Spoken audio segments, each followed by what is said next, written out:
জাতীয় নাগরিক পার্টির এনসিপি মুখ্য সংগঠক দক্ষিণাঞ্চল হাসনাত আবদুল্লাহ সম্প্রতি তার ফেসবুকে দাবি করেছেন সেনানিবাস থেকে তাদের ডেকে নিয়ে রিফাইন্ড আওয়ামী লীগ গঠনের প্রস্তাব দেওয়া হয়েছে।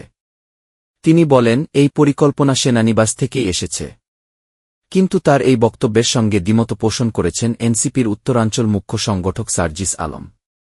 রোববার নিজের ভেরিফায়েড ফেসবুকে সার্জিস জানান, সেনানিবাস থেকে তাদের ডেকে নেওয়া হয়নি, বরং আগেই সেনাপ্রধানের অ্যাডভাইজারের মাধ্যমে যোগাযোগ চলছিল।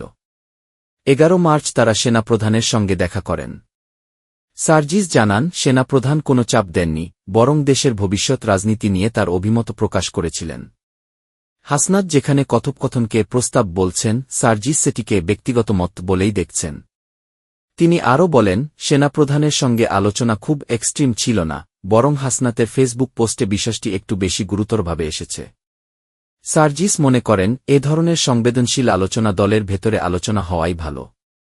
সবশেষে তিনি বলেন, যদি কেউ হাসনাতের দিকে বন্দুক তাক করে, তাহলে তার সামনে দাঁড়ানোর প্রতিশ্রুতি আমাদের রয়েছে। তবে সহযোদ্ধার বক্তব্য সংশোধন করার প্রয়োজন হলে তা করব।